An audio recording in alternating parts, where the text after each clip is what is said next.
बिस्मिल्लाहिर्रहमानिर्रहीम। अस्सलाम वालेकुम नाज़रीन कराम। इमरान खान साहब की साइफर केस के अंदर आज जो समाअत थी उसके ऊपर एक अच्छी खबर इमरान खान साहब के लिए आई है, जिससे साइफर केस के अंदर जो है इमरान खान साहब की जल्द से जल्द रिहाई जो है वो मुमकिन नज़र आ रही है। दूसरी तरफ जो है अली अमीन गंडापुर साहब की आर्मी चीफ से मुलाकात होने जा रही है। ये पहली मुलाकात है अली अमीन गंडापुर साहब की आर्मी चीफ के साथ, और जिस तरह अली अमीन गंडापुर साहब को टारगेट किया जा रहा है उससे अब इस कल जो मुलाकात होने जा रही है, इस मुलाकात के अंदर क्या तय पाने वाला है या कौन सा ऐसा ब्रेक थ्रू भी हो सकता है।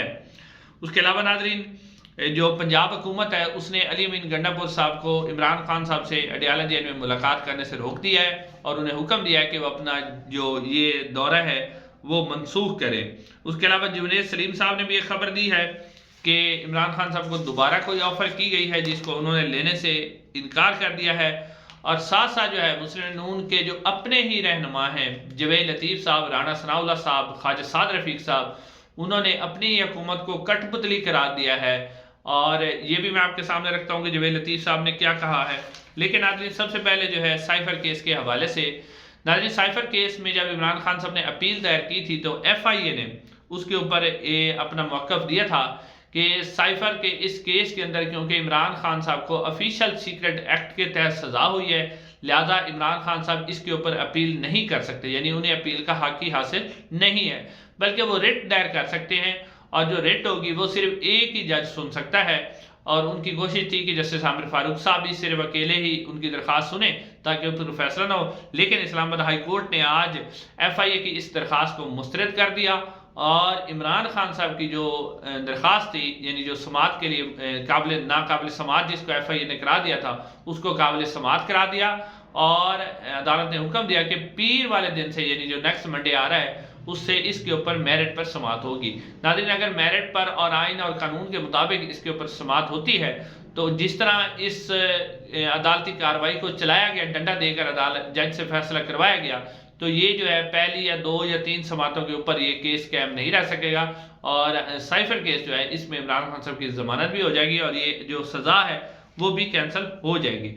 उसके नाम इसके साथ साथ जुनैद सलीम साहब ने खबर दी है कि इमरान खान साहब से दोबारा अप्रोच किया गया है। इमरान खान साहब को कहा गया है कि आप 5 साल या 3 साल के लिए नहीं मानते तो आप सिर्फ इतनी बात मान जाएं कि आप 3 महीने के लिए चुप कर जाएं और 3 महीने आप खामोश रहें। हमने किसी से वादा किया हुआ था कि आपको सदर बनाएंगे, वज़ीर आज़म बनाएंगे, हमने वो वादा पूरा कर लिया है। उसके बाद जो है जो भी होगा वो आगे देखा जाएगा। लेकिन इमरान खान साहब ने इससे भी साफ तौर पर वाज़ेह इनकार किया है और उन्होंने कहा है कि पहले मेरा मैंडेट वापस किया जाए, उसके बाद जो है इमरान खान साहब ने कहा कि मेरी इसके ऊपर जो मैं कोई बात करूंगा।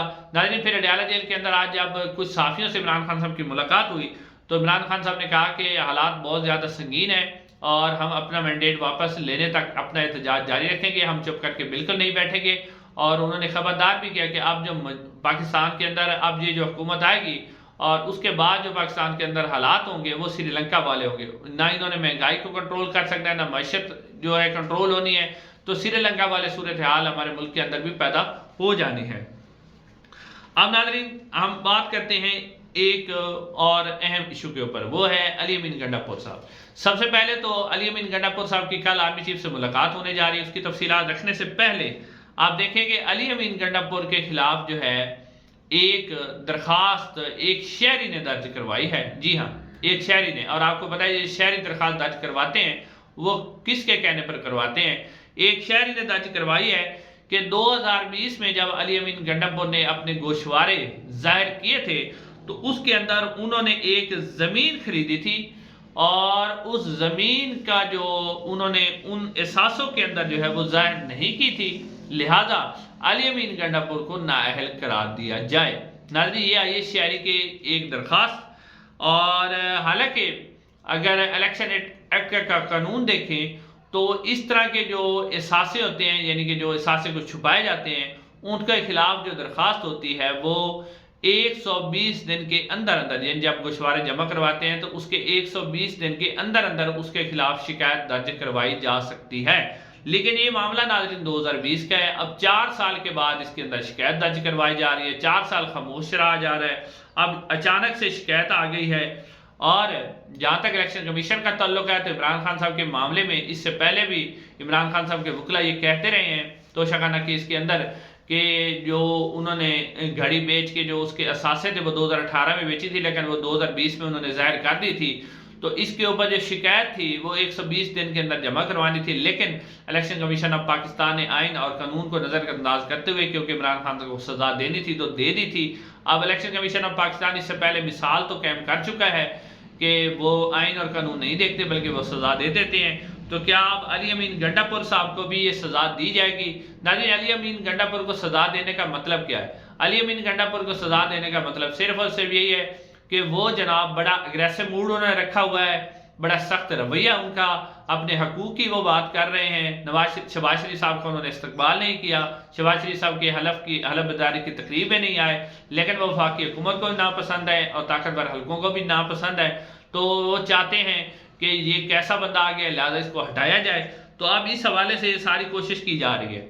नाज़रीन, अब इलेक्शन कमीशन ने 26 मार्च को जो है वो नोटिस जारी कर दिया अली अमीन गंडापुर साहब को, वो 26 मार्च को पेश हों और इसके ऊपर जो है इलेक्शन कमीशन जो है इसके ऊपर समाअत करेगा। नाज़रीन, उसके अलावा SIS जो NFC अवार्ड के सिलसिले में SIFC का इजलास होता है जिसमें चारों वज़राए आला मौजूद होते हैं, वज़ीर आज़म मौजूद होते हैं और आर्मी चीफ मौजूद होते हैं, वो कल होने जा रहा है।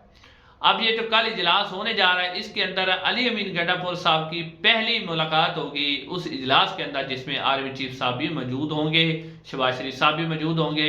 वफाकी हुकूमत को पहले टफ टाइम दे चुके हैं और वो कह चुके हैं कि जहाँ मेरे सूबे के हकूक की बात होगी तो मैं उसके ऊपर खामोश नहीं रहूँगा।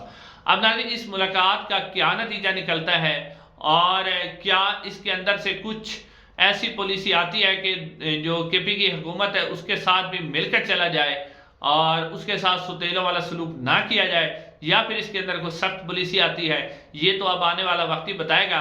अब इसका इजलास होगा जिसमें चारों वज़राए आला मौजूद होंगे, मुराद अली शाह साहब मौजूद होंगे, सरफराज बुगटी साहब मौजूद होंगे और मरियम नवाज साहब भी इस इजलास के अंदर मौजूद होंगी। नाज़रीन, उसके अलावा जो है पाकिस्तान मुस्लिम नून की जो हुकूमत तो बन गई है, लेकिन उनकी हुकूमत में जो उनके अपने ही रहनुमा हैं वही उसको कठपुतली करा दें, उनके लिए दर्द यानी सर दर्द का बहस बने हुए हैं। उसमें अगर आप देखें तो जवेद लतीफ़ साहब शामिल हैं। जवेद लतीफ़ साहब का बताने से पहले मैं आपको बताता हूँ कि राना सनाउल्लाह साहब और ख्वाजा साद रफीक साहब, ये आपको पता ही है कि दोनों इलेक्शन हार गए थे और जो ज़राए खबरें दे रहे हैं वो ये कि ख्वाजा जो साद रफीक साहब हैं उनको भी ऑफर की गई थी कि आपको इलेक्शन जितवा देते हैं, लेकिन उन्होंने इस तरह इलेक्शन जीतने से इनकार कर दिया था। उन्होंने कहा था कि मैं इस तरह हारा हुआ हूँ, ठीक हूँ। और राना सनाउल्लाह साहब के बारे में ये खबरें आ रही हैं कि उन्होंने भी इलेक्शन जीतने से इनकार किया था। उन्होंने कहा था कि मैं बस अवाम ने मुझे हरा दिया तो हरा दिया है।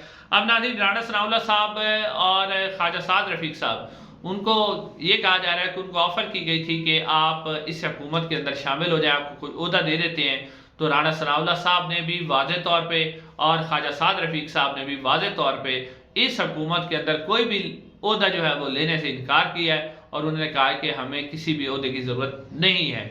तो उसके अलावा नाज़रीन, इसके अलावा जो बड़ा ब्रेक थ्रू है वो जवेद लतीफ़ साहब है। जवेद लतीफ़ साहब पाकिस्तान मुस्लिम नून के सीनियर रहनुमा और वो भी उन रहनुमाओं के अंदर शामिल हैं जो कि इलेक्शन हारे हुए हैं और वो खुद कह भी चुके हैं कि मेरे नाम के ऊपर भी क्रॉस लगा हुआ था। तो अब उन्होंने कामरान शहद साहब के एक प्रोग्राम के अंदर, कामरान शहद साहब जिसमें इरशाद भट्टी साहब भी मौजूद थे, कामरान शहद साहब ने सवाल किया कि मियाँ साहब ये हुकूमत आपकी कैसी है जो नज़र आ भी रही है नहीं भी आ रही, जिसमें वज़ीर ख़जाना आपका नहीं है, वज़ीर दाखिला आपका नहीं है, नवाज शरीफ साहब आउट हो गए हैं और ये कौन सी हुकूमत है? उन्होंने कहा जी बिल्कुल ठीक है, ये बात आपकी बिल्कुल ठीक है। और जवेद लतीफ़ साहब ने कहा कि यही तो सहूलतकारी है जो की जा रही है। मैं तो पहले जब हुकूमत में नहीं था तो उस वक्त भी कहता रहा हूँ कि सहूलतकारी की जा रही है और ये सारी सहूलत की कारी की जा रही है। हमें जो हुकूमत मिली है, ये जवेद लतीफ़ साहब कहते हैं कि हुकूमत हमारी जमात की नहीं है, हमारी जमात के पास तो सादा अक्सरियत भी नहीं है, मांग तांग के जो हुकूमत बनाई गई है और ये इसका जितना भी मलबा होगा वो मुस्लिम नून के ऊपर गिरेगा। जिस तरह 16-18 माह की पॉलिसी जो हमने PDM की हुकूमत चलाई उसमें भी सारा मलबा जो है वो हमारी मुस्लिम नून पर ही गिरा था, तो अब भी गिराया जा रहा है। फिर उन्होंने बड़ी अहम बात की, उन्होंने कहा कि आप वज़ीर दाखिला और वज़ीर ख़जाना की तो बात कर रहे हैं कि हमारा नहीं है, लेकिन वजारत खारजा की बात आप क्यों नहीं कर रहे? तो कामरान शाह साहब ने कहा वो तो आपके समधी है नवाज शरीफ साहब के, उन्हें बनाया गया। तो फिर जवेद लतीफ़ साहब ने बड़ी ही ज़बरदस्त बात की और उन्होंने कहा कि आपको पता ही है कि वजारत खारजा जिसके पास होती है उसको कितने ही लोग जो है वो वजारत खारजा खुद पॉलिसी बनाती है। उन्होंने कहा कि ये ऐसा नहीं होता कि वो खुद पॉलिसी बनाए, उन्हें पॉलिसी बना के दी जाती है। तो फिर उसके ऊपर कामरान शाह साहब ने कहा कि आप भी फिर कठपुतली हैं। तो जो जवेद लतीफ़ साहब हैं वो कहते हैं हाँ जी, ये लफ्ज़ तो ठीक नहीं है, लफ्ज़ अच्छा नहीं है, लेकिन आपकी बात ठीक है कि हम भी कठपुतली हैं। यानी कि जवेद लतीफ़ साहब ने तस्लीम कर लिया कि हम ना तो हुकूमत में आए हैं बल्कि हमें लाया गया है, और ना ही अब हमने हुकूमत चलानी है, हुकूमत कोई और चलाएगा, हम सिर्फ कठपुतलियों की तरह आगे काम करेंगे। नाज़रीन, इंशाल्लाह अगली वीडियो में आपसे मुलाकात होगी। चैनल को जरूर सब्सक्राइब कीजिएगा। अस्सलाम वालेकुम।